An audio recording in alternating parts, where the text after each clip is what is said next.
ഓം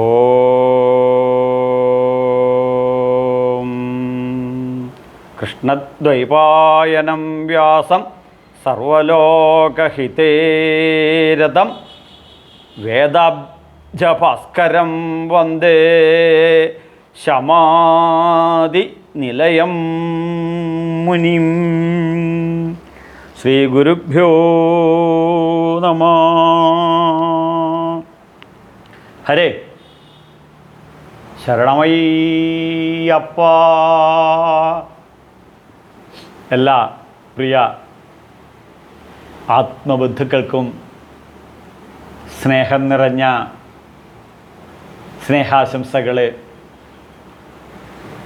നമ്മുടെ ജീവിതം സന്തോഷത്തിൽ നിന്നും സന്തോഷത്തിലേക്ക് നയിക്കാനുള്ള ഉത്തരവാദിത്വം നമ്മളിൽ തന്നെ നിക്ഷിപ്തമാണ്.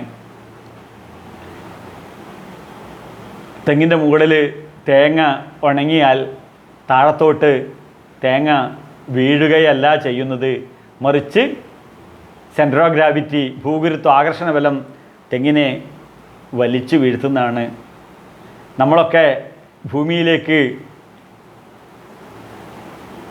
ജനിക്കുകയല്ല, അമ്മ നമ്മെ നൊന്ത് പ്രസവിക്കുകയാണ് ചെയ്യുന്നത്. ആ യൂണിഫോമായുള്ള പ്രഷർ കൊടുത്ത് നമ്മെ അമ്മ പ്രസവിക്കുകയാണ് ചെയ്യുന്നത്. അപ്പോൾ ഇതിൽ നിന്നും മനസ്സിലാക്കേണ്ടത്, നമ്മുടെ ജീവിതത്തെ നാം സ്വയം നന്നാക്കി എടുക്കണം. അപ്പോൾ നമ്മുടെ ആസ് യൂഷ്വലായിട്ടുള്ള ജീവിതം നിർബന്ധമാണ്. എത്ര പ്രൊഫഷണലുകളായാലും ശരി, എത്ര സെലിബ്രിറ്റികളായാലും ശരി, എത്ര കോടീശ്വരനായാലും ശരി, എന്താണ് അല്ലലും അലട്ടലും കൊണ്ട് മുങ്ങി പൊങ്ങുകയാണ്. ഏതിൽ? ദുഃഖ ദുരിതങ്ങളിലും ഇല്ലായ്മകളിലും വല്ലായ്മകളിലും കൂരിരുട്ട് നിറഞ്ഞ ജീവിതമാണ്. എത്ര ഉന്നതനായാലും ഏത് മന്ത്രിയായാലും, കാരണം അവർക്ക് ജീവിതത്തെ എങ്ങനെ കൊണ്ടു നടക്കണം എന്ന് അറിവില്ലായ്മ കാരണമാണ്. നമ്മളൊക്കെ മക്കളെ നമ്മൾ നല്ല ഭക്ഷണം കൊടുക്കുന്നു, നല്ല വസ്ത്രം കൊടുക്കുന്നു, നല്ല താമസ സൗകര്യം കൊടുക്കും, നല്ല പാർപ്പിടം കൊടുക്കും, നല്ല വലിയ വലിയ ലംബോർഗിനി അടക്കമുള്ള ബെൻസ് കാറടക്കം വാങ്ങിച്ചു കൊടുക്കുന്നു. എല്ലാ സൗകര്യങ്ങളും ഇവരെ വിവാഹം ചെയ്തും കൊടുക്കുന്നു, നല്ല പ്രൊഫഷണലുകളാക്കുന്നു. പക്ഷേ പഴയ CD പ്ലെയറിൽ ഇട്ട പോലെ ഇങ്ങനെ എജക്റ്റ് ചെയ്ത് വരികയാണ്. എന്തുകൊണ്ട്?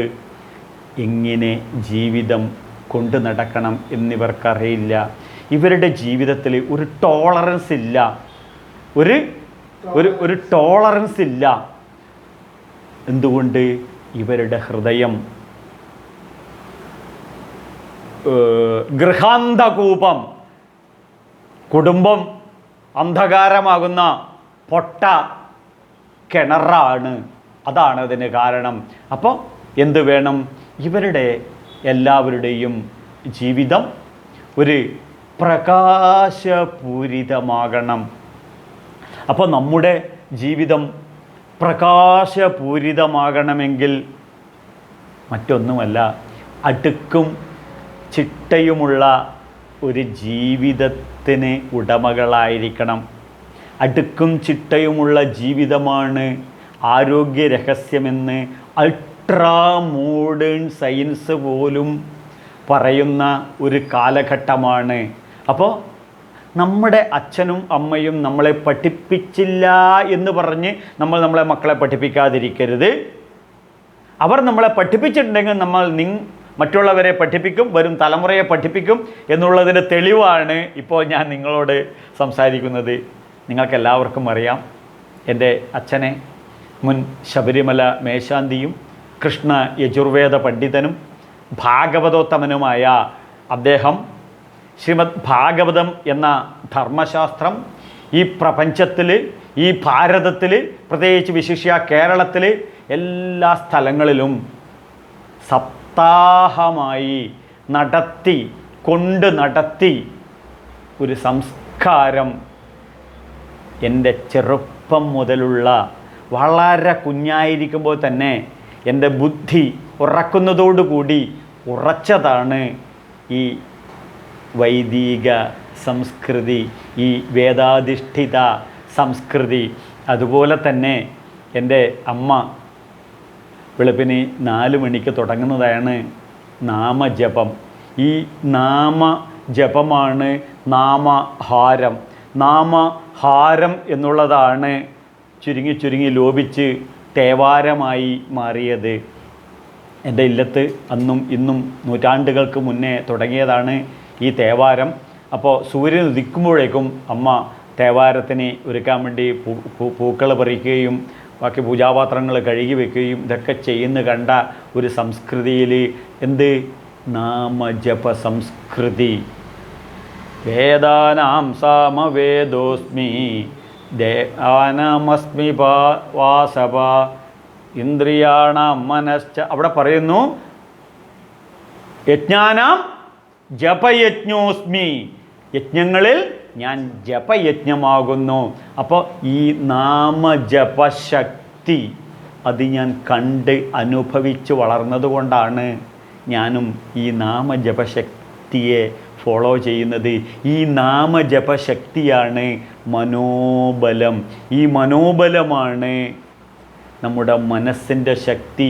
ഇതില്ലാത്ത പ്രൊഫഷണലുകളും പ്രൊഫഷൻ പാഷനാക്കി പ്രൊഫഷണലാക്കാൻ സാധിക്കാത്തതിൻ്റെ കാരണം ഈ മനോബലമില്ലായ്കയാണ്.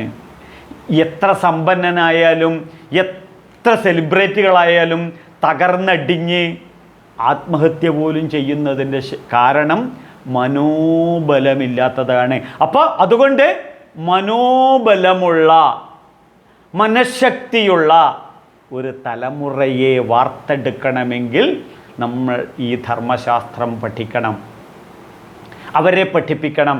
അപ്പോൾ മാത്രമേ കൂടുമ്പോൾ ഇമ്പമുള്ള സന്തോഷം നിറഞ്ഞു തുളുമ്പുന്ന ഒരു കുടുംബമാകുള്ളൂ. ഈ സന്തോഷം നിറഞ്ഞു തുളുമ്പുന്ന കുടുംബ സംസ്കൃതിയാണ് വൈദിക സംസ്കൃതി. പക്ഷേ എന്താ തിരുമേനി, പക്ഷേ നിർഭാഗ്യവശാൽ വേൾഡ് ഹാപ്പിനെസ് ലെവലിൽ റാങ്കിങ്ങിൽ 118 ഭാരതം. 147 ലോകരാഷ്ട്രങ്ങളിലാണ് ഇത് റിസർച്ച് നടത്തിയത്. അതിൽ നമ്മുടെ റാങ്കിങ് എത്രയാണ്? 118. എനിക്ക് തോന്നുന്നു നമ്മുടെ ഉപനിഷത്തുക്കൾ 1180 ആണ്. 1180 ഉപനിഷത്തുകളാണുള്ളത്. ഇതിൻ്റെ ഒരു വകഭേദമാക്കി ഇത് പഠിക്കാത്തത് കാരണമാണ് 118. ഈ 18ഒക്കെ വലിയ 18-ാം പടി എന്നൊക്കെ കേട്ടിട്ടില്ലേ? 118ാമത്തെ സ്ഥാനമാണ്. അതേ സമയത്ത് സമ്പത്ത് ഇതിനൊരു മാനദണ്ഡമല്ല. ലോകത്തിൽ 5ാമത്തെ സാമ്പത്തിക ശക്തിയാണ് എൻ്റെ ഭാരതം. പക്ഷേ വേൾഡ് ഹാപ്പിനെസ് ലെവലിൽ എത്രയാണ് റാങ്കിങ്? 118. എന്താ കാരണം എന്ന് ഞാൻ അന്വേഷിച്ചപ്പോൾ എനിക്ക് വ്യക്തമായിട്ട് മനസ്സിലായി. കാരണം ഞാൻ പരമാനന്ദത്തിൽ ജീവിക്കുന്നു. ഈ ധർമ്മശാസ്ത്രങ്ങൾ നമ്മുടെ കാർന്നവന്മാർ നമ്മളെ പഠിപ്പിച്ചില്ല, നമ്മൾ വരും തലമുറയെ പഠിപ്പിക്കുന്നില്ല. ഇതുകൊണ്ട് നിങ്ങളും ഞാനും അടങ്ങുന്ന ഈ ഭാരതീയ ഹൈന്ദവ സംസ്കൃതി, ഈ ധർമ്മശാസ്ത്രം പഠിക്കണം. എന്നിട്ട് ഇതിനകത്തുള്ള മുത്തും പവിഴങ്ങളും പഠിക്കുകയാണെങ്കിൽ എന്താ ഗുണം? നമ്മളിൽ ഹാപ്പി ഹോർമോൺ ഇൻക്രീസ് ചെയ്യും. ഈ ഹാപ്പി ഹോർമോൺ ഇൻക്രീസ് ചെയ്ത് കഴിഞ്ഞാൽ തന്നെ ഈ ഹാപ്പി ഹോർമോണിൽ തന്നെ ലവ് ഹോർമോൺ എന്ന് പറയുന്നുണ്ട്, ഓക്സിറ്റോസിൻ. അതിൻ്റെ പേരാണ് ഓക്സിറ്റോക്സിൻ. ഈ ഓക്സിറ്റോക്സിന് ലവ് ഹോർമോൺ എന്നുള്ളൊരു പേരുണ്ട്. ഈ ലവ് ഹോർമോണും ഹാപ്പി ഹോർമോണും ഇൻക്രീസ് ചെയ്യാനാണ് ക്ഷേത്രവും ക്ഷേത്ര ഉപാസനയും ക്ഷേത്ര ദർശനവും പിന്നെ ക്ഷേത്ര ജപ മനോബല ശക്തി വർദ്ധിപ്പിക്കാനുള്ള ഈ ഉപാസനയും ജപ ലയവും. അപ്പോൾ മിക്കവാറും 90% ക്ഷേത്രങ്ങളിലും പ്രദക്ഷിണം വെക്കണം. ഈ പ്രദക്ഷിണം വെച്ച് കഴിഞ്ഞാൽ ഫുഡ് മസാജിങ് എന്ന് പറഞ്ഞൊരു പ്രൊസീജിയർ ഉണ്ട്. ഇത് ഈ ഹാപ്പി ഹോർമോൺ ഇൻക്രീസിങ്ങിന് വളരെ പ്രധാനമായ ഘടകമാണ്. പിന്നെ 90% ഹൈന്ദവ ക്ഷേത്രങ്ങളിലും ഒരു ഗണപതി ഉണ്ടാവും. ആ ഗണപതിയുടെ അടുത്ത് പോയിട്ട് നമ്മൾ ഏത്തമിടാറുണ്ട്, ഒന്നുമില്ല, അൾട്രാ മോഡേൺ സയൻസ് എടുത്ത് നോക്കണം യൂട്യൂബിൽ. സെൽഫ് ഹഗ്ഗിങ് ആണ് ഇതിൻ്റെ പേര്. സെൽഫ് ഹഗ്ഗിങ് ആണ് ഓക്സിറ്റോസിൻ ഇൻക്രീസ് ചെയ്യാൻ ഏറ്റവും നല്ല മാർഗം. ആ ഏത്തം ഇട്ട് കഴിഞ്ഞാൽ ഒരു 101 ഏത്തം 101 ദിവസം ഇട്ടിട്ട് നിങ്ങളുടെ ഷുഗർ നോക്കിക്കോ, ഒരു 100ൽ താഴെയായിരിക്കും. ലോകത്ത് ഏറ്റവും കൂടുതൽ ഷുഗർ പേഷ്യൻ്റ് ഉള്ളത് കേരളത്തിലാണ്.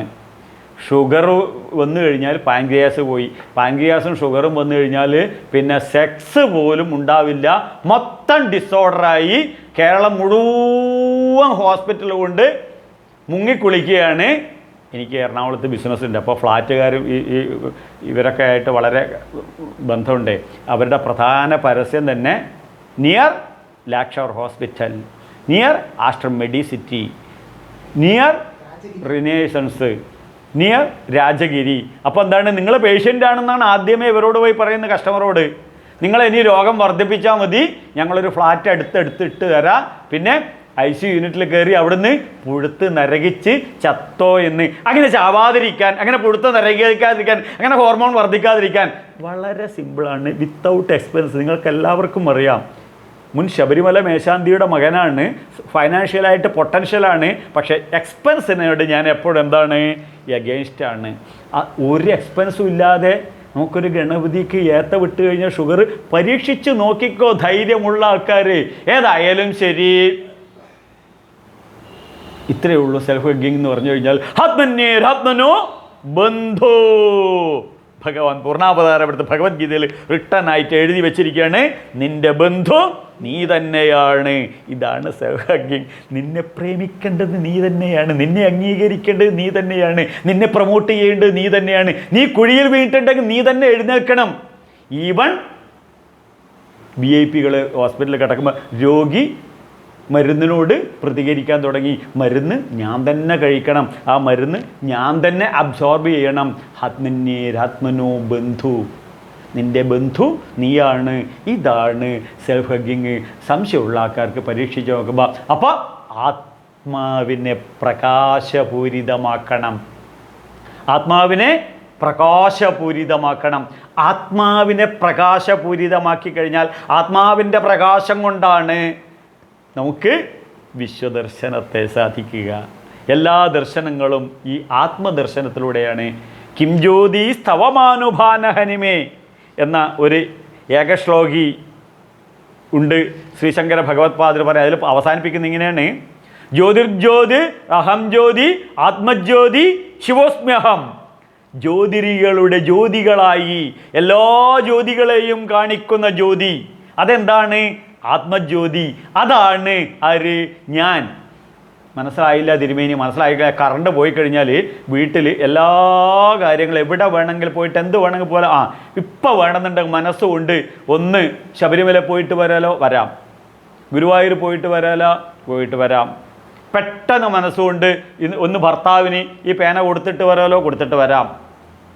പെട്ടെന്ന് ഭാര്യയോട് ഒരു ഗ്ലാസ് ചൂട് ചായ മേടിച്ച് കുടിച്ചിട്ട് വരാലോ, വരാം. ഇത് കാണിക്കുന്നതാണ് ആത്മജ്യോതി. ആ ആത്മജ്യോതിയെ വികസിപ്പിക്കലാണ് ഋഷീശ്വരന്മാർ ധർമ്മശാസ്ത്രങ്ങളിലൂടെ നമ്മളോട് ചെയ്യുന്നത്. അപ്പോൾ ഈ ഋഷീശ്വരന്മാർ പറഞ്ഞ പാതയിലൂടെ നമ്മൾ അനുസരിക്കുന്നില്ല, ഇത് പഠിക്കുന്നില്ല. ഇതാണ് നമ്മുടെ ജീവിത ദുഃഖത്തിന് കാരണം. അപ്പോൾ നമ്മൾ രോഗികളാക്കുന്നത് എന്താണ്? ഈ ഋഷീശ്വരന്മാർ പറഞ്ഞതൊന്നും നമ്മൾ അനുസരിക്കുന്നില്ല. ഏത്ത വിടാൻ വേണ്ടി പറഞ്ഞ ഏത്ത വിടുന്നില്ല, ക്ഷേത്ര ദർശനം ചെയ്യാൻ വേണ്ടി പറഞ്ഞ ഇത്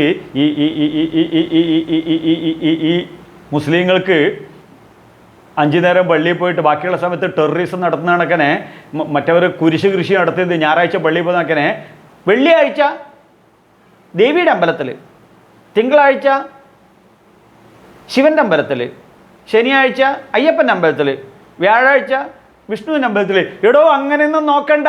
തസ്മാ സർവേഷു കാലേഷു മാ മനുസ്മര യുദ്ധജ.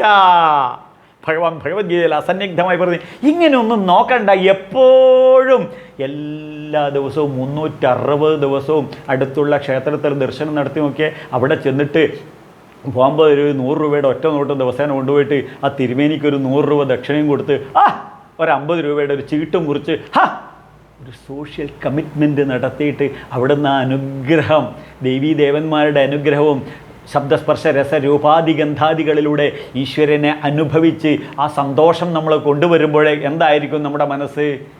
തൃശ്ശൂർ പൂരം പോലെയാകും. ഈ സംസ്കൃതിയിൽ നമ്മൾ വളരണം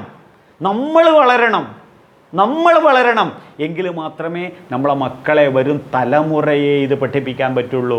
യദ്യദാചരതി ശ്രേഷ്ഠ തത്ര ദേവോ സദോജയ സയത് പ്രമാണം കുരുതേ.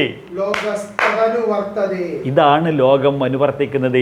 എൻ്റെ അച്ഛൻ ഈ ഭാഗവതം എന്ന ധർമ്മശാസ്ത്രം എടുത്ത് ലോകം മുഴുവൻ പഠിപ്പിച്ചതുകൊണ്ടാണ് എനിക്കിത് ആചരിക്കാനും നിങ്ങളെ ഇത് പഠിപ്പിക്കാനും പറ്റുന്നത്. എന്താണ് ഭാഗവതം? മേനിരേ ഭഗവത് രൂപം ശാസ്ത്രം ഭാഗവതം ക്ഷിതൗ. ഈ ഭൂമിയിൽ ഭാഗവതം എന്ന് പറയുന്നത് ശാസ്ത്രം. മേനിരേ ഭഗവാൻ പറയുന്നു ഇതാണ് എൻ്റെ രൂപം. ഈ ഭാഗവതത്തിലുള്ള ഈ രൂപത്തെ കണ്ട് അറിഞ്ഞ് പഠിച്ചാൽ മാത്രമേ ഗുരുവായൂർ പോയി കഴിഞ്ഞാൽ ആ വിഗ്രഹത്തിലുള്ള ചതുർബാഹുവായിട്ടുള്ള മഹാവിഷ്ണുവിനെയും ഓടക്കുഴൽ വിളിക്കുന്ന അമ്പാടിക്കണ്ണനെയും അന്തരാത്മാവിൽ ഞാൻ നിങ്ങളെ കാണുന്നത് പോലെ, നിങ്ങൾ എന്നെ കാണുന്നത് പോലെ തെളിഞ്ഞ് കാണാൻ നമുക്ക് സാധിക്കുള്ളൂ. ഇതിന് ശ്രീമദ് ഭാഗവതത്തിൽ പ്രഥമസ്കന്ധത്തിൽ നമുക്കറിയാം 1-ാമത്തെ അധ്യായം, ശ്രീമദ് ഭാഗവത മാഹാത്മ്യത്തിൽ 1-ാമത്തെ അധ്യായത്തിൽ 3-ാമത്തെ ശ്ലോകത്തിൽ പരമപ്രേമസ്വരൂപമായ ഭഗവാന്റെ ആ പ്രേമമാകുന്ന സച്ചിദാനന്ദ സമുദ്രം അറിയാം. നമുക്കറിയാം ഭഗവത്ഗീതയിൽ ടക്കേ ഇങ്ങനെ പറയുന്നതാണ്, may പ്രിയോസി may പ്രിയോസി, I love you എന്നാണ് ഭഗവാൻ ഭഗവത്ഗീതയിൽ അസന്നിഗ്ധമായി പ്രഖ്യാപിക്കുന്നത്. ഇവിടെ ഇതാ മുഴുവൻ ഭാഗവതത്തിലും കാണും മേ പ്രിയോസി, എന്നെ നീ പ്രേമസ്വരൂപമായി എന്നെ നീ കണ്ടറിഞ്ഞ് ആ സച്ചിദാനന്ദ സമുദ്രം നക്കിക്കുട്ടിക്കൂ. ഇതാണ്, ഈ പ്രേമമാണ് ഗുരുവായൂരപ്പൻ്റെ പഞ്ചാര പായസം എന്ന് ഇപ്പോൾ തിരിച്ചറിയൂ. ഈ ഭഗവത് പ്രേമമാണ് അമ്പലപ്പുഴ പായസം എന്ന് തിരിച്ചറിയൂ. ഈ പരമപ്രേമമാണ്, ഈ അയ്യപ്പസ്വാമിയുടെ സ്നേഹമാണ്, അദ്ദേഹത്തിൻ്റെ പരമപ്രേമമാണ്. ആ ശബരിമലയുടെ അരവണയുടെ മധുരമെന്ന് തിരിച്ചറിയുകയാണെന്നുണ്ടെങ്കിൽ നമുക്കറിയാം ഈ ശ്ലോകം എന്താണെന്ന് നമുക്ക് മനസ്സിലാക്കാൻ പറ്റും. എന്ത്? നിഗമകൽപതരോർഗളിതം ഫലം ശുഖമുഖാദമൃതദ്രവ സംയുതം പിപത ഭാഗവതം രസമാലയം മുഹുരഹോ രസിക ഭുവി ഭാവുക. നിഗമകൽപതരോർഗളിതം ഫലം എന്താണ്? ഇപ്പോൾ നമ്മുടെ ജീവിതം എന്താണ്? മൃത്യുമാപ്നോതി ഇഹനാനേവ പശ്യതി. വേദങ്ങൾ പറയുന്നു മൃത്യുവിൽ നിന്നും മൃത്യുവിലോട്ട് പോയി പതിച്ച് നരകിച്ച് നശിക്കുകയാണ്. ഓരോ ദിവസവും മരണത്തെ കാത്തു കിടക്കുന്ന ഓരോ ജീവികളായി മലയാളി തകർന്നിരിക്കുന്ന ഒരു അവസ്ഥയാണ്. അച്ഛനെയും അമ്മയെയും അഗതി മന്ദിരത്തിൽ കൊണ്ടുവിട്ട് അഗതി മന്ദിരത്തിൽ മരണത്തെ കാത്ത് തെക്കോട്ട് തിരിഞ്ഞിരിക്കുന്ന വാർദ്ധക്യമാണ് നമുക്ക് ദർശിക്കാൻ സാധിക്കുന്നത്. മക്കളെയൊക്കെ വിദേശങ്ങളിലോട്ട് കടത്തിവിടുന്നതാണ്. എന്തിനാണ് വിടുന്നത്? എന്തിനാണ് മക്കളെ വിദേശത്തേക്ക് വിടുന്നത്? ഇതിനിടെ നമ്പൂരി ഭാര്യയും കൂട്ടി ഗുരുവായൂർ തൊഴാൻ വേണ്ടി പോയി. അപ്പോൾ രാമൻ നായരെ കണ്ടു. രാമൻ നായരെ എന്തുണ്ട്? മക്കളൊക്കെ എവിടെയാണ് രാമൻ നായരെ? അവരൊക്കെ വിദേശത്താണ്, ഒരു വഴിക്കായി. ഓഹോ, ഒരു വഴിക്കായി ഇല്ലേ? തിരുമേനി മക്കളൊക്കെ എവിടെയാണ്? അവരൊക്കെ വളർന്നു വലുതായി, അവരൊക്കെ ഒരു വഴിക്കായി. ഞാനും ഇപ്പോൾ ഇതാ പെരുവഴിയിലായി. ഇതാണ് അവസ്ഥ. ഇതാണ് അവസ്ഥ. ഈ അവസ്ഥയിൽ നിന്നും ശങ്കരാചാര്യർ പറയുന്നു ഭജഗോവിന്ദ്. പുനരഭി ജനനം, പുനരഭി മരണം, പുനരഭി ജനനി ജഠരേ ശരണം. അമ്മയുടെ മലമൂത്രാദികളുടെ ഗടയിൽ കിടന്ന് വീണ്ടും വീണ്ടും ഈ സംസാര ചക്രത്തിലോട്ട് വലിച്ചെറിയുകയാണ് നമ്മളെ. ശ്രദ്ധിക്കൂ, വീണ്ടും വീണ്ടും ഈ ദുഃഖ ദുരിതപൂരിതമായ ജീവിത പരീക്ഷണങ്ങൾ. ഇതാണ് പരീക്ഷിത്ത് മഹാരാജാവ്. ജീവിത പരീക്ഷണങ്ങളിൽ നമ്മൾ പെട്ടുപോകുകയാണ്. ഈ പരീക്ഷണം നമുക്ക് ജീവിതത്തിൽ പെടാതിരിക്കാനാണ് ശ്രീശുക ബ്രഹ്മഋഷി. ആരാണ് ശ്രീശുകൻ? വേദവ്യാസ ഭഗവാന്റെ മകനാണ് എന്നുള്ളതാണ് നിങ്ങൾ പഠിച്ചു വെച്ചിരിക്കുന്നത്. പക്ഷേ ശുകൻ എന്ന് പറഞ്ഞാൽ ദുഃഖമില്ലാത്ത, ദുരിതമില്ലാത്ത ഒരു ജീവിതത്തിന് നമ്മെ കൈപിടിച്ചുയർത്തുന്നവൻ, പിടിച്ചുയർത്തുന്നവൻ ശ്രീശുകൻ. ദുഃഖ ദുരിതങ്ങൾ, ശോകമില്ലാത്ത മനസ്സിൻ്റെ അവസ്ഥതയിലേക്ക്, മരണഭയമില്ലാത്ത അവസ്ഥയിലോട്ട്. പരീക്ഷിത്ത് മഹാരാജാവിന് മരണഭയമായിരുന്നു. ഈ മരണഭയമില്ലാത്ത അവസ്ഥയിലോട്ട് നമ്മുടെ ഓരോ വ്യക്തികളുടെയും ജീവിതത്തെ ഉയർത്തും. എങ്കിൽ തിരുമേനി ഞാനിത് പഠിക്കാം. കണ്ടോ ഇങ്ങനെ ഇതിനെ യഥാർത്ഥമായ ദിശയിൽ സപ്താഹം കേൾക്കാൻ പോകണം. ചാപ്പാട് ഖാന കഴിക്കണം, ബ്രേക്ക്ഫാസ്റ്റ് കഴിക്കണം, വടയും ചായയും കഴിക്കണം. പക്ഷേ ഇതിനകത്തുള്ള ഈ തത്വങ്ങൾ നിഗമൽപ്പരോർഗളിതം ഫലം സംഹിതം വിപദ ഭാഗവതം രസമാലയം മുഹുരകോ രസിക ഭൂവി ഭാവുക. വേദവ്യാസ ഭഗവാൻ ചോദിക്കും, അല്ല ഇത് ഞാൻ എഴുതിയതാണ്, ഇതെന്താ ഇങ്ങനെ? സരസ്വതി മാതാവ് ഓടും, അമ്മേ അമ്മേ അമ്മേ സരസ്വതി അമ്മേ അവിടെ നിൽക്ക്. രാമൻ നായരുടെ ഭാര്യയല്ല യഥാർത്ഥ സരസ്വതി. കേട്ടോ? ഞാൻ കേട്ടു. എന്നിട്ടോ ഞാൻ ആത്മഹത്യ ചെയ്യാൻ പോവുകയാണ്. ഇതുപോലെ നമ്മൾ ചൊല്ലല്. അതുപോലെ ചൊല്ലിയിട്ട് ഇവനും ഒരു കാര്യമില്ല, ചൊല്ലുന്നാർക്കും ഒരു കാര്യമില്ല, കമ്മിറ്റിക്കാർക്കും ഒരു കാര്യമില്ല. പിന്നെ തിരുമേനിക്ക് എൻ്റെ ചേച്ചി പറയുന്ന പോലെ 7-ാം ദിവസം ദക്ഷിണ കിട്ടും, വേറെ ഒരു മെച്ചവും ഇല്ല. അങ്ങനെ മെച്ചം ഉണ്ടായിരുന്നുണ്ടെങ്കിലോ മൈക്കിന് കിട്ടണമായിരുന്നു. അങ്ങനെ മെച്ചം കിട്ടുന്നുണ്ടെങ്കിലോ PGS എന്ന് പറഞ്ഞ് ഇവിടെ ഒരു ലൈറ്റേഴ്സ് കൊണ്ട് ഉണ്ട്. അതിൻ്റെ MD പറയും, തിരുമേനി ഞാനൊരു മിനിമം ഒരു 500 ഭാഗവത സപ്താഹം കേട്ടിട്ടുണ്ട് എന്ന്. പുള്ളിക്കാരൻ്റെ ജീവിതം എനിക്കറിയാം, എന്താണ് കട്ടപ്പോക. അപ്പം ഇതൊന്ന് കേട്ടത് കൊണ്ടൊന്നും ഒന്നും കിട്ടൂല. നമ്മളിപ്പം അടുക്കളയിൽ പോയി എന്താ സരസ്വതി വിശേഷങ്ങൾ ചോദിച്ച് എല്ലാം തുറന്നു നോക്കി. സാമ്പാറുണ്ട്, അവിയലുണ്ട്, പുളിശ്ശേരി ഉണ്ട്, ഓലനുണ്ട്, ഉപ്പിലിട്ടതുണ്ട്, പപ്പടമുണ്ട്. ഇത് കണ്ടിട്ട് വല്ല കാര്യവും ഉണ്ടോ? ഇല്ല. തൊഴുത് പോയിട്ട് വല്ല കാര്യം ഉണ്ടോ? ഇല്ല. കേട്ടിട്ട് വല്ല കാര്യം ഉണ്ടോ? ഇല്ല. പിന്നെ ഖാന. ഇന്ന് രാവിലെ ഒരു ജ്യൂസ് അടിച്ചു കൊണ്ടു തന്നു. ഭാര്യ ജ്യൂസ് അടിച്ചു കൊണ്ടു തന്നപ്പോൾ, സരസ്വതി ജ്യൂസ് എങ്ങനെയുണ്ട്? നിന്നെപ്പോലെയുണ്ട്. പുള്ളിക്കാരി സന്തോഷമായിട്ട് തോന്നി. അതെന്താ ചോദിച്ചു. ഗീതയെ ഉണ്ട്. എന്താ?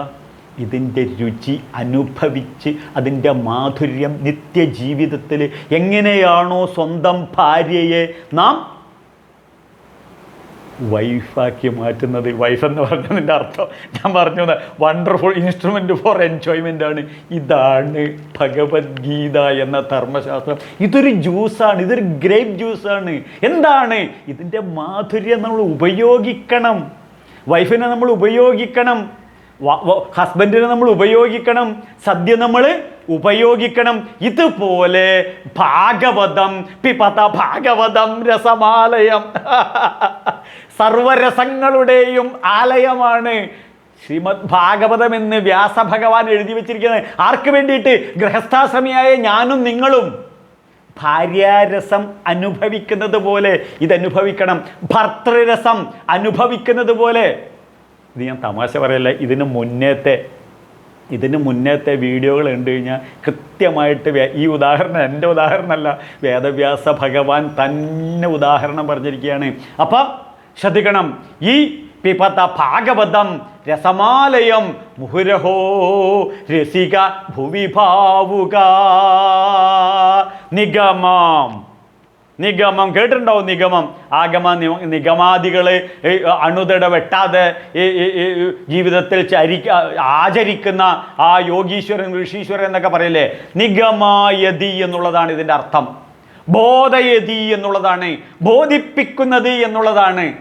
വേദം എന്ന് പറഞ്ഞാൽ ജീവിതത്തിലെ സത്യത്തെ ബോധിപ്പിക്കുന്ന അനുഭവം എന്നുള്ളതാണ് നിഗമം എന്ന് പറയുന്നത്. അപ്പം നിഗമ കൽപ്പതരോർഗളിതം ഫലം, വേദമാകുന്ന കൽപ്പവൃക്ഷത്തിൻ്റെ ഫലമാണ് എന്ത്? ഫലമാണ് എന്ത്? പരമാനന്ദ സംപ്ലുത. ഈ പരമാനന്ദമാകുന്ന ജീവിതചര്യ, ഈ ജീവിത ശൈലി, ഇതാണ് ഭാഗവതം. അപ്പോൾ ഇത് പറഞ്ഞു തരുന്ന ആളുടെ പേരാണ് ശ്രീശുകൻ. ശ്രീ എന്ന് പറഞ്ഞു കഴിഞ്ഞാൽ അഷ്ട ഐശ്വര്യ പാത, അഷ്ട ഐശ്വര്യ പാത, ശ്രേയസ്കര മാർഗം. എന്ത്? ശ്രേയസ്കര മാർഗം. ഇത് വേദവ്യാസ ഭഗവാന്റെ തന്നെ നല്ലൊരു ചിത്രമുണ്ട്. ഭഗവത്ഗീതയിൽ അർജുനൻ ഭഗവാനോട് ചോദിക്കുന്നുണ്ട്, ശ്രേയസ്യ നിശ്ചിതം ബ്രൂഹി തസ്മൈ ശിഷ്യസ്തേഹം ശാധിമാം ത്വാം പ്രപന്നാം. എനിക്ക് ശ്രേയസ്കരമായ മാർഗം ഏതാണ്? മറ്റൊരു മാർഗമുണ്ട്, സെമിറ്റിക് മതങ്ങളുടെയും ടെററിസ്റ്റുകൾക്കുള്ള മാർഗം. അതാണ് പ്രേയസ്. പ്രേയസ് പറഞ്ഞാൽ താൽക്കാലികമായിട്ട്, ഇതെനിക്ക് കൃത്യമായിട്ട് ഈ പ്രേയസ് എന്നുള്ളതിൻ്റെ അർത്ഥം കിട്ടിയത്, ബസ്സിൽ യാത്ര ചെയ്യുമ്പോൾ കുഞ്ഞുങ്ങൾ തല വെളിയിലിടും, കയ്യും ഇതൊക്കെ, അപ്പോൾ അവർക്ക് കാറ്റൊക്കെ കൊണ്ടെല്ലാം കാണാം. അപ്പോൾ ബസ്സിൽ എഴുതി വെച്ചിട്ടുണ്ട് കയ്യും തലയും പുറത്തിടരുത് എന്ന്. ഏതെങ്കിലും ഒരു ആക്സിഡൻറ്റ് വന്നാൽ ബ്ലും. ഇതാണ് എന്ത്? പ്രേയസ്. അപ്പോൾ ശ്രേയസ്കരമാകുമ്പോൾ അവിടെ എഴുതി വെച്ചത് ജീവിതത്തിൽ ഇംപ്ലിമെൻ്റ് ചെയ്യണം. എന്താണ്? കയ്യും തലയും വെളിയിലിടരുത്. അപ്പോൾ നമ്മുടെ ജീവിതമാകുന്ന യാത്ര സുരക്ഷിതമായി മാറും. ഇതാണ് ശ്രേയസ്കരമായ മാർഗം. ശ്രേയസ്കരമായ മാർഗം നമ്മുടെ മുന്നിൽ തൊട്ട് കാണിച്ചു തരുന്ന ആളാണ് ശ്രീശുകൻ. അപ്പോൾ ശോകത്തെ സമ്പൂർണമായി ബേൺ ചെയ്ത് ഇല്ലാതാക്കുന്നവൻ എന്നുള്ളതാണ് അർത്ഥം. അപ്പോൾ ശോകത്തെ, ദുഃഖത്തെ, ഇരുട്ടിനെ ഇല്ലാതാക്കി എന്ന് പറഞ്ഞാൽ പ്രകാശം വന്നു. പ്രകാശം വന്നു പറഞ്ഞാൽ ദുഃഖമില്ല എന്ന് പറഞ്ഞാൽ സന്തോഷ സംതൃപ്തമായി ജീവിതം കൊണ്ടു നടക്കാൻ അമൃതാനന്ദോത്സവമാക്കി മാറ്റും. അതെങ്ങനെ? ഉള്ളിലുള്ള അഖണ്ഡ സച്ചിദാനന്ദ ബോധപ്രകാശത്തെ തൃശ്ശൂർ പൂരത്തിൻ്റെ വെടിക്കെട്ട് പോലെയാക്കി മാറ്റിത്തരുന്നവനാണ് ശ്രീശുക ബ്രഹ്മഋഷി എന്ന് നമ്മൾ മനസ്സിലാക്കണം. അപ്പോഴോ ഇത് അറിഞ്ഞ് പഠിച്ച് ഭാഗവതം പഠിച്ചു കഴിഞ്ഞാലോ പിപത ഭാഗവതം രസമാലയം, ഇത് സർവരസങ്ങളുടെയും ആലയമാണ്. ശ്രദ്ധിക്കൂ, ശ്രദ്ധിക്കൂ. ഈച്ചയിൽ നിന്നും തേനീച്ചയിലേക്കുള്ള പ്രയാണമാണ് ജീവിതം എന്ന് വേദങ്ങൾ പഠിപ്പിക്കുന്നു. അപ്പോൾ ഈച്ച എന്താണ്? കോർപ്പറേഷനിലെ സർവ്വ വേസ്റ്റിലും പോയിരുന്ന് നമ്മുടെ ഭക്ഷണത്തിനകത്തും വന്നിരുന്ന് ലോകത്തിലുള്ള കോർപ്പറേഷനിലെ സർവ്വ രോഗങ്ങളും പരത്തുന്നതാണ്. അവിടെ ഏറ്റവും അപകടകാരിയായ ജീവിയാണ് ഈച്ച. ഇവിടെ നിന്നും തേനീച്ചയിലേക്ക് ഉയരണം. തേനീച്ച എന്താണ്? ഒരു പുഷ്പത്തെ കണ്ടു കഴിഞ്ഞാൽ തന്നെ അവിടെ നൃത്തം വയ്ക്കുകയായി, താളം വയ്ക്കുകയായി, പലതരം ശബ്ദങ്ങൾ പുറപ്പെടുവിക്കുകയായി, എന്നിട്ട് എല്ലാ തേനീച്ചകളെയും വിളിച്ചു വരുത്തി ആ പുഷ്പത്തിനകത്തോട്ട് പെനിട്രേറ്റ് ചെയ്തിറങ്ങി ആ പുഷ്പത്തിൻ്റെ സൗന്ദര്യം ആസ്വദിച്ച്, ആ പുഷ്പത്തിൻ്റെ സുഗന്ധം ആസ്വദിച്ച് അതിനകത്തുള്ള തേൻ മുഴുവൻ കുടിച്ച് വയറ് നിറച്ച് ബഫർ സ്റ്റോക്ക് ചെയ്ത് ഞാനും നിങ്ങളും അടങ്ങുന്ന മാനവരാശിക്ക് ആ തേൻ വിതരണം ചെയ്യും. ഇതാണ്, ശ്രദ്ധിക്കണം, ഈച്ചയിൽ നിന്നും തേനീച്ചയിലേക്ക്. ഇതുപോലെ ആലയത്തിൽ നിന്നും എവിടത്തേക്ക് നമ്മൾ ഉയരണം? ആലയിൽ നിന്നും രസമാലയത്തിലേക്ക് ഉയരണം. ആല എന്ന് പറഞ്ഞു കഴിഞ്ഞാൽ എന്താണ്? നമുക്കെല്ലാവർക്കും അറിയാം. എന്താണ് ആല? ഗോശാല. ആല എന്ന് വെച്ച് കഴിഞ്ഞാൽ സംരക്ഷണം നൽകുന്നത് എന്നുള്ളതാണ് അർത്ഥം. അപ്പോൾ ഗോശാല എന്ന് പറഞ്ഞാൽ പശുക്കളെ കിട്ടുന്നത്. നിങ്ങൾക്കറിയാം, തൃശ്ശൂരിന് അപ്പുറത്തുള്ള ഒരുവിധം 100% വീടുകളിലും പറയാം ആലയിൽ പശുവിനെ കെട്ടിയ. ആല എന്ന് പറഞ്ഞാൽ തൊഴുത്ത് എന്നുള്ളതാണ്, പശുവിനെ കെട്ടുന്നു എന്നുള്ളതാണ്. അവിടെ ഗോശാല എന്നുള്ളതാണ് അതിൻ്റെ ഇത്. അതിനെ ലോപിച്ചിട്ടാണ് ആല എന്ന് പറയുന്നത്. അപ്പോൾ ഗോക്കളെ കിട്ടുന്നതാണ് ഗോശാല. നമ്മളെ ഗുരുവായൂർ ഗോശാല നിങ്ങൾക്കറിയാം, ഇപ്പോൾ 5 സ്റ്റാർ ഫെസിലിറ്റിയാണ്. ഒരു തമിഴനാണ്, മലയാളിയല്ല കേട്ടാ. നമ്മൾ ഈ വഴിപാട് കഴിച്ച് ഈറ്റബിൾ പ്രസാദം വാങ്ങിച്ച് തിന്ന് കൊളസ്ട്രോളും ബിപിയും സർവ്വരോഗങ്ങളും വലിച്ചു വരുത്തുന്നതല്ലാതെ നല്ല കാര്യങ്ങൾ ചെയ്യുന്നവനല്ല മലയാളി. അവിടെ മുഴുവൻ കാണിക്കയിൽ പൈസ കൊണ്ടുവിടും. ആ പൈസ മുഴുവൻ അടിച്ചു മാറ്റി കമ്മ്യൂണിസ്റ്റ് മെമ്പർമാരും വേറൊരു കോൺഗ്രസ് ഉണ്ടല്ലോ, എന്ത് കോൺഗ്രസ് ആണത്? അല്ലല്ല, വേറൊരു ഇതുണ്ടല്ലോ, ഒരു നാഷണൽ എൻ സി പിയുടെ മെമ്പർമാരും ഒക്കെ അടിച്ച് വീശി മുഴുവൻ കട്ടുമുട്ടിച്ച് നശിപ്പിക്കും. ഈ തമിഴ് ബുദ്ധിയുള്ളവനായതുകൊണ്ട് അവന് തൊഴുതെടുത്തു, ഞാൻ ഇവിടെ ഒരു 5 സ്റ്റാർ ഫെസിലിറ്റി ഉള്ള 3 നിലകളിലായിട്ട് എന്ത് ചെയ്യാം, ഒരു ഗോശാല. അതിൻ്റെ ഉദ്ഘാടനം ഞാൻ വിഷ്വൽ മീഡിയകളിൽ കണ്ടു. എന്താ പശുക്കൾ എന്നറിയാവോ? പശുക്കൾക്ക് രാവിലെ വെളുപ്പിന് കുളി കഴിഞ്ഞ് കഴിഞ്ഞാൽ സുപ്രഭാതം മ്യൂസിക് സിസ്റ്റങ്ങൾ, അത് കഴിഞ്ഞ് കഴിഞ്ഞാൽ ഉച്ചയാകുമ്പോൾ 2 മണിക്കൂർ AC, അത് കഴിഞ്ഞാൽ കുളിപ്പിക്കലും വൃത്തിയാക്കലും ഫുഡുകൾ അരച്ച ഫുഡുകളും എല്ലാം നാച്ചുറലായിട്ടുള്ളതും എല്ലാം ഇങ്ങനെ ഒഴുകി വരുന്നു. നല്ലൊരു ഗോശാല. അപ്പോൾ ഇതാണ് ഇവിടെ പറഞ്ഞു വരുന്നത്, ഗോശാല. ഈ ഗോശാലയിൽ അപ്പം ഗുരുവായൂർ പോയി കഴിഞ്ഞാൽ ഗോശാല ഒന്ന് ദർശിക്കണം. ഗോശാല കൃഷ്ണനെ അവിടെ നിങ്ങൾക്ക് കാണാൻ സാധിക്കും. ഗോശാല കൃഷ്ണനിൽ നിന്നും ഗോപാലകൃഷ്ണനായി വളരുന്നു. അപ്പോൾ ശ്രദ്ധിക്കണം, ഈ ആല എന്താക്കി മാറണം? ദേവാലയമാക്കി ഉയർത്തണം. നമ്മൾ ആല എന്താക്കണം? ബ്രഹ്മാലയമാക്കി മാറ്റണം. ഈ ആല എന്താക്കി മാറ്റണം? ഇവിടെ ശ്രദ്ധിക്കൂ, വസുദേവാലയമാക്കി മാറ്റണം. വസുദേവാലയമാക്കി മാറ്റണം. എവിടെ? അവനവൻ്റെ ഹൃദയം. വ്യാസഭഗവാൻ തന്നെ ഭീഷ്മ പിതാമഹർ യുധിഷ്ഠിരന് പറഞ്ഞ വിഷ്ണു സഹസ്രനാമത്തിൽ ശരശയ്യയിൽ കടന്നുകൊണ്ട് പറയുന്നു, ഭൂതാവാസോ വാസുദേവോ സർവാസ നിലയോ നല. ഭൂതാവാസോ വാസുദേവോ, സർവഭൂതങ്ങളിൽ അന്തർബഹിച്ച തത് സർവം വ്യാപ്യ നാരായണ സ്ഥിതി. അകത്തും പുറത്തും ഒരുപോലെ നിറഞ്ഞു നിൽക്കുകയാണ്, വസിക്കുകയും ജ്വലിക്കുകയും ചെയ്യുന്ന ആ വാസുദേവൻ്റെ ആലയം, അതാണ് നമ്മുടെ ഹൃദയം. അപ്പോൾ ഈ ബ്രഹ്മാലയം ദേവാലയമായി മാറും. അപ്പോഴോ അവിടെ ചില രസങ്ങളുണ്ടാകും. എന്താണ് രസം? രസിപ്പിക്കുന്നത്. എന്തിനു രസിപ്പിക്കുന്നത്? നമ്മുടെ പഞ്ചേന്ദ്രിയങ്ങളെ രസിപ്പിക്കുന്നത്. അപ്പോൾ പഞ്ചേന്ദ്രിയങ്ങളെ രസിപ്പിക്കുന്ന സർവരസ ഗുണാലയമാകണം എന്ത്? നമ്മുടെ ഹൃദയം. അപ്പോഴോ പിപത ഭാഗവതം രസമാലയം. ഇത് ഭാഗവതം പഠനത്തിലൂടെ മാത്രമേ നമ്മുടെ ജീവിതം സർവഗുണരസാലയമായി മാറുള്ളൂ. അപ്പോൾ ഭാഗവതം വായിക്കുന്ന കുടുംബം, ഭാഗവതം പഠിക്കുന്ന വ്യക്തികൾ, ആ വ്യക്തികൾ സർവഗുണസമ്പന്നരായി സർവഗുണരസാലയമായി മാറും. സത്യം പരം ധീമഹി. 4 വാൾവുള്ള ഹൃദയം തൊട്ട് ഞാൻ നിങ്ങളോട് പറയുകയാണ്. എൻ്റെ ജീവിത അനുഭവമാണ് നിങ്ങളോട് പറയുന്നത്. എൻ്റെ അച്ഛൻ എനിക്ക് മുന്നേ കാണിച്ചു തന്ന ഈ പാദങ്ങളാണ്. ഇത് തൊട്ടിട്ടാണ് ഞാൻ നിങ്ങളോട് പറയുന്നത്. ജീവിത അനുഭവമാണ്. ഇത് ശ്രീശങ്കര ഭഗവത്പാദർ. വേറൊരു ശങ്കരനുണ്ട്, പുള്ളിക്കാരൻ ജനിച്ചത് നമ്പൂരിയായിട്ടാണെങ്കിലും ആഥമനായിട്ട് ചണ്ടാളനായിട്ട് ജീവിച്ച, ആരും കേൾക്കണ്ട, ചണ്ടാളനായിട്ട് ജീവിച്ച വേറൊരു ശങ്കരനുണ്ട്. EM ശങ്കരൻ എന്നാണ് അയാളെ പറയൽ. ഇയാൾ എന്ത് പണിയെടുത്തു? എൻ്റെ വായിൽ കുറേ മണ്ണ് വാരിയിട്ടു. എന്ത്? ഭൂപരിഷ്കരണ നിയമം എന്ന് പറഞ്ഞിട്ട് ഈ പാവങ്ങളായ ബ്രാഹ്മണരുടെ കയ്യിൽ നിന്നും ഭൂമി വാങ്ങിച്ചിട്ട് മറ്റ് പല ജാതിക്കാർക്ക് കൊടുത്ത് അവർ ഭൂമാഫിയയായി ഈ കൃഷിയും നശിപ്പിച്ച് കേരളത്തെയും നശിപ്പിച്ച് അതൊക്കെ തരിശ് ഭൂമികളായി ഇന്നും ഇദ്ദേഹത്തിൻ്റെ ശവപ്പറമ്പായി കേരളത്തിൽ നിൽക്കുന്നു. നമ്മളെയൊക്കെ ദാരിദ്ര്യത്തിലോട്ട് തള്ളിവിട്ടു. പക്ഷേ എന്തോ ശങ്കരൻ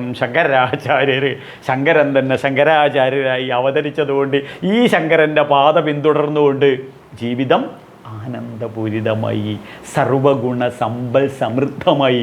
എന്തുകൊണ്ട്? ഈ ശ്രീമദ് ഭാഗവതം എന്ന പിപത ഭാഗവതം രസമാലയം, സർവരസങ്ങളുടെയും ആലയമായി മാറും.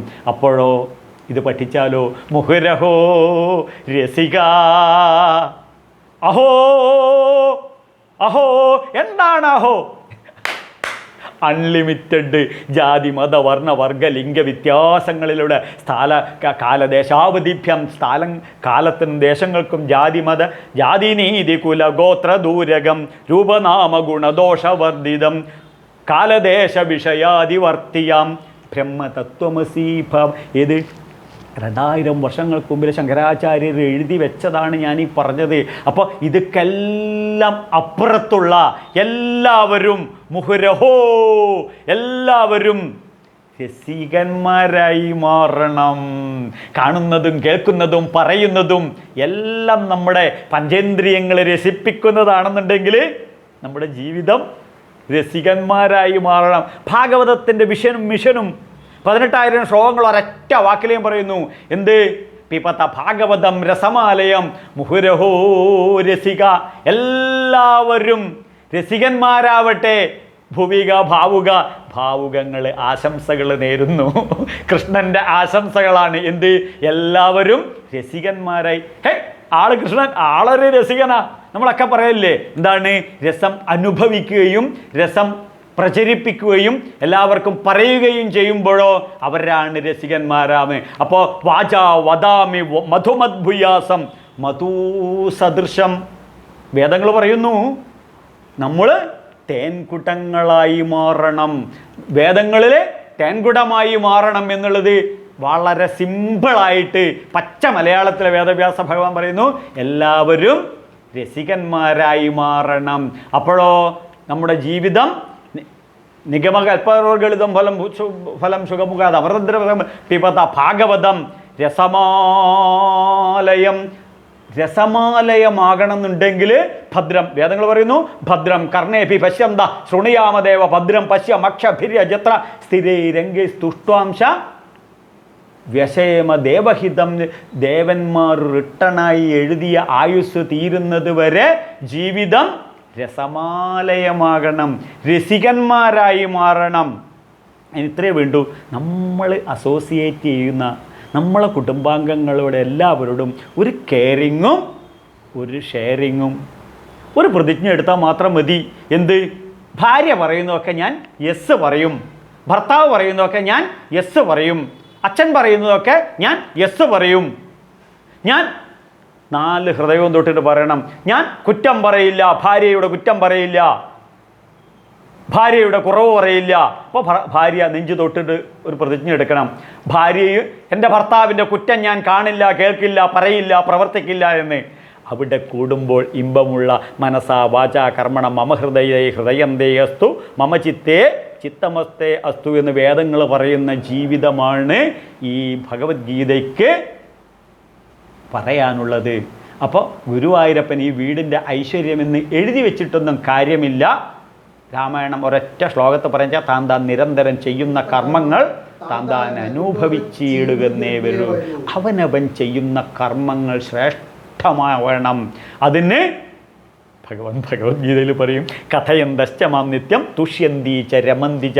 ഈ ഭാഗവത കഥകളിലുള്ള കഥയന്തശ്ചമാം നിത്യം, കഥകളിലുള്ള തത്വങ്ങളുടെ ഉള്ളിലുള്ള നാമജപ സംസ്കൃതിയിൽ നാം ജീവിക്കുകയാണെന്നുണ്ടെങ്കിൽ, നിത്യം ജപിക്കുകയാണെന്നുണ്ടെങ്കിൽ അതിലൊരു ലയം കിട്ടും. അപ്പോഴോ തുഷ്യന്തീച്ച രമന്തിച്ച, സന്തോഷപ്രദമായി ജീവിക്കാം. അപ്പോഴോ നിത്യതൃപ്തോ നിരാശ്രയോ, ഒന്നിനെയും ആശ്രയിക്കാത്ത സന്തോഷ സംതൃപ്തമായ ജീവിതം നമുക്ക് കാണാൻ സാധിക്കും.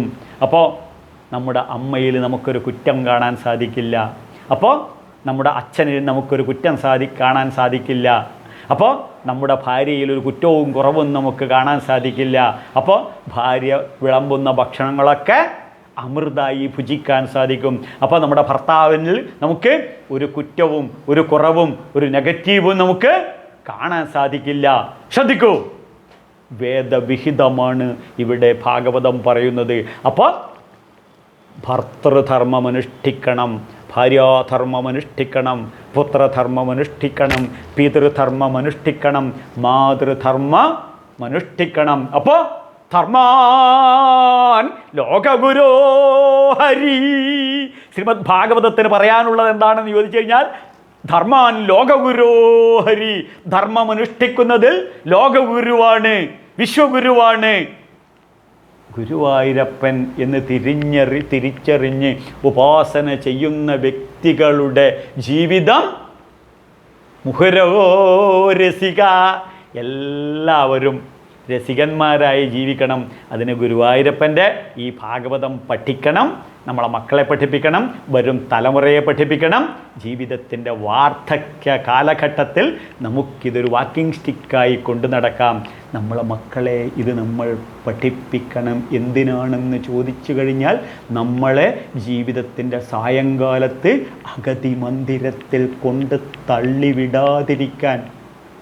ഗുരുവായൂരപ്പ അനുഗ്രഹം കൊണ്ടൊന്നും സാധിക്കില്ല. ബി പ്രാക്ടിക്കലായിട്ട് അവർക്ക് അവയർനെസ് കൊടുക്കണം. മാതൃദേവോ ഭവ, പിതൃദേവോ ഭവ, ആചാര്യദേവോ ഭവ, അതിർദേവോ നാദ്യനദി കർമാണി. മറ്റൊന്നുമില്ല. അന്യപന്താൻ അയനായ വിദ്യതേ. മറ്റൊരു വിദ്യയുമില്ല. ഗുരുവായൂരപ്പ അനുഗ്രഹം ശരണമയ്യപ്പ. അത് മലയിൽ വെച്ചാൽ മതി, പമ്പയ്ക്കപ്പുറത്ത് വെച്ചാൽ മതി. ഇവിടെ ബി പ്രാക്ടിക്കൽ ലൈഫ്. അതുകൊണ്ട് ധർമ്മൻ ലോകഗുരുഹരി 18,000 ശ്ലോകങ്ങൾ ധർമാനുഷ്ഠാനമാണ്. 124 വർഷം കൃഷ്ണൻ കാണിച്ചു തരുന്നത് നമ്മുടെയും കൃഷ്ണൻ്റെ ഉപാസനയിലൂടെ ആ ധർമാനുഷ്ഠാനം അവനവൻ്റെ ജീവിതത്തിൽ ഇംപ്ലിമെൻ്റ് ചെയ്ത് കൃഷ്ണനെ പോലെ ആചാരവിചാരങ്ങൾ പരിശുദ്ധമാക്കി ഒരു പൂർണ്ണ പുരുഷായുസ്, പൂർണ്ണാവതാരം സ്വയം ആകാൻ ആ കൃഷ്ണൻ്റെ അനുഗ്രഹവും കൃഷ്ണരൂപമായ ഭാഗവതത്തിൻ്റെ അനുഗ്രഹവും ഉണ്ടാകട്ടെ എന്ന് ആത്മാർത്ഥമായി ആശംസിക്കുന്നു. നിങ്ങൾ ഈ പ്രോഗ്രാം ലൈക്ക് ചെയ്യണം, ഷെയർ ചെയ്യണം, സബ്സ്ക്രൈബ് ചെയ്യണം. നിങ്ങളെ സുഹൃത്തുക്കൾക്കും അമ്മയ്ക്കും അച്ഛനും എല്ലാവർക്കും എത്തിച്ചു കൊടുക്കണം. നമുക്കെല്ലാവർക്കും ആയുരാരോഗ്യ സൗഖ്യം ആ ജഗദീശ്വരനായ പരമേശ്വരനായ അയ്യപ്പസ്വാമി കനിഞ്ഞ് അനുഗ്രഹിക്കട്ടെ എന്ന് ആത്മാർത്ഥമായി ആശംസിച്ചുകൊണ്ട് ലോക സമസ്ത സുഖിനോ ഭവന്തു.